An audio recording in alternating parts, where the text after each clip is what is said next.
Pourriez-vous peut-être une petite mise à jour sur ce qui s'est passé aujourd'hui? Oui, certainement.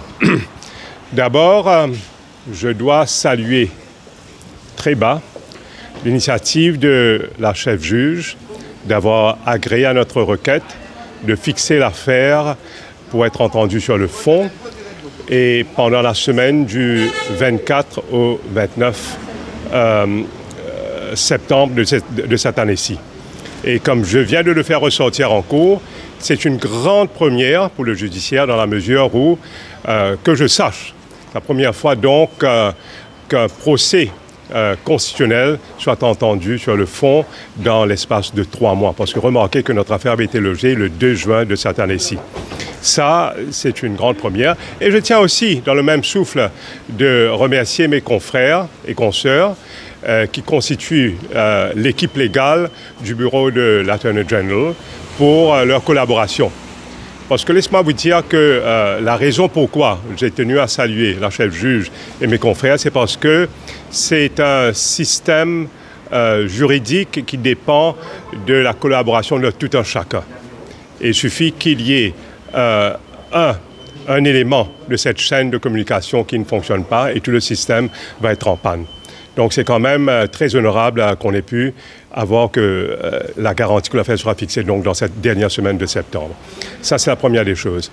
La deuxième chose, c'est que le parquet a demandé un délai additionnel de 2 semaines pour qu'ils puissent présenter leur défense, qui a été agréé. Donc ça, ce n'est pas vraiment une question aussi urgente maintenant qu'on sait que l'affaire va être fixée en septembre. Et en dernier lieu, on a aussi fait une requête et la requête va être considérée par la partie adverse à ce qu'on puisse faire ce qu'on appelle en anglais un Statement of Facts and Issues qui va justement narrow down the issues entre les parties pour que l'affaire soit écoutée dans les, disons, plus vite si vous voulez. Okay? Donc voilà un peu. Et on a aussi, si vous voulez, et fait une requête à la chef juge qu'elle va considérer en temps et lieu que l'affaire soit écoutée devant un full bench, c'est-à-dire devant 3 juges ou plus.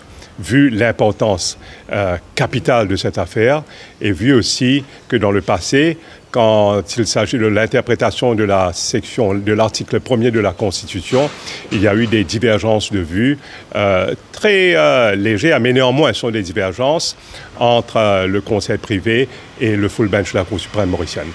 Merci beaucoup, maître. Je vous en prie. Peut-être un commentaire du Rajan Baladen à tout ça?